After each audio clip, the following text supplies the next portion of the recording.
Ichimash, it's Rafael Rybarczyk from RRPG, and I just felt like doing this quick video today, or maybe it's even not so quick, we'll see, in English about meditation. It's actually for a customer of mine. This is for you, Evgeny, and I thought I'd share it here on my YouTube channel because many people could potentially profit from this.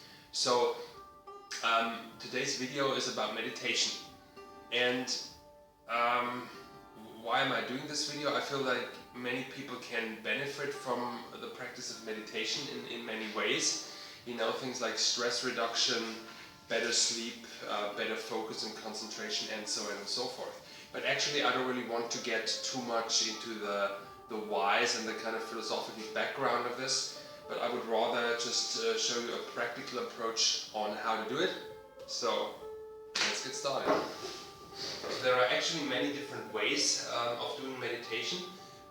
If you look at more traditional practices like in Zen Buddhism, for example, they would use a cushion and be in this kind of uncomfortable lotus posture.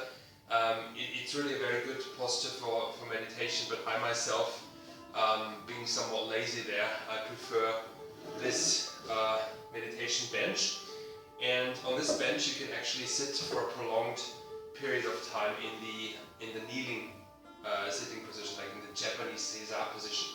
If I would sit in this position, which looks like this, for a longer time normally, actually my legs and my feet would begin to hurt because they have this compression all the time.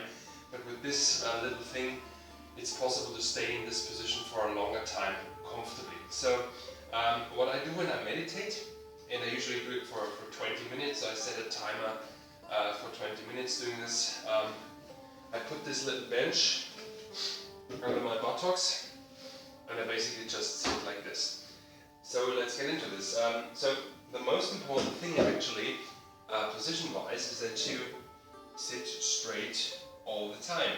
So you're in this kneeling position, in this Seiza position, and during 20 minutes or 10 minutes or however long you decide to meditate, you try to keep your spine straight. And this actually proves to be a challenge even for experienced meditators that have done this for like 20 plus years.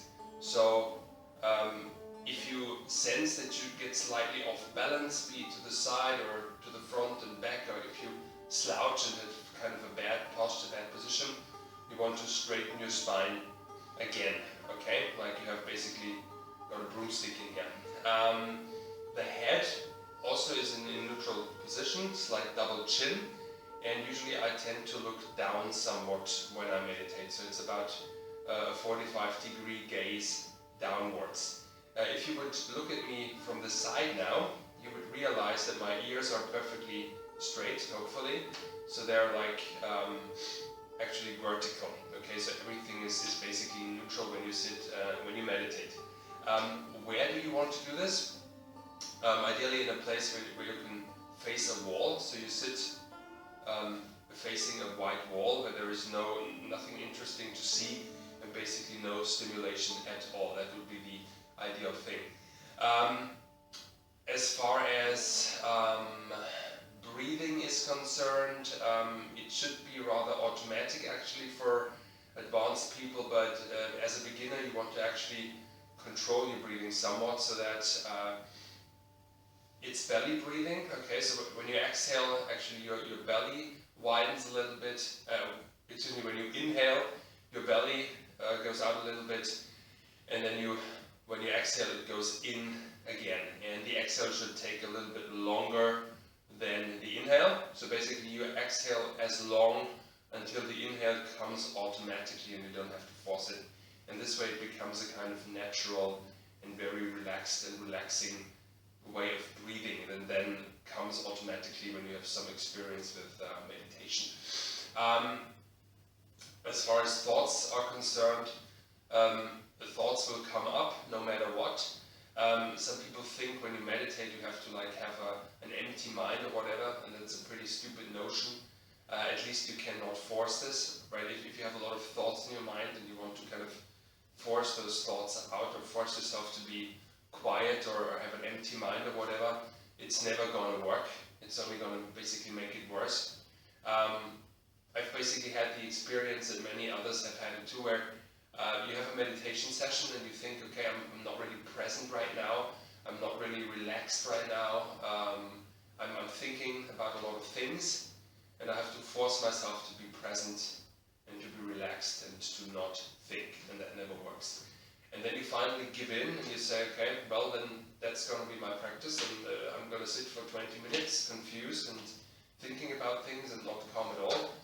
And the next thing you know, you're totally calm and present, and your mind is kind of empty. So it never happens by trying to control things, it happens by basically letting go. But you know, thoughts and everything of that nature, you could talk about that for hours and hours. I don't want to go into that much depth here. And I'm also not qualified to do this really because I'm not a meditation teacher. I've just done it myself on and off for a few years, and I've a little bit of experience that I just wanted to share with you. So we've talked about the position, we've talked about the head position too, we've talked about the breathing. What's also important is the eyes, actually, it's very important. Many people think that you should close your eyes when you meditate, and you certainly can do that and have some relaxing effect from this practice. However, I think that it's better to keep them slightly open, for the simple reason that you're more present, or rather more or less likely to get sleepy. So a 20-minute meditation session or even a longer one can get pretty hardcore and tedious if you're sleepy all the time, and basically if you have to fight falling asleep. So you want to be somewhat present, somewhat energetic, and that's easier when you have the eyes half open. One thing I actually forgot is the hand position when doing this. You have basically two options that I find that it makes sense, and the one is the more traditional one, and it's when you fold the hands like this basically and hold them in front of you. It's actually a very comfortable, for the shoulders, a relaxing position. Yeah. And the other possibility is doing it like in judo or martial arts practice in Japan, just having the hands on the thighs like this. Both is possible. I personally tend to alternate between the two positions. So for example, if here my hands get sweaty and it gets a little uncomfortable, I tend to switch to this position. So that just as a side note. So that's my take on meditation. Try it out. It's going to be good for you. If you have questions, write them down in the comments, and I'll see you next week. Namaste.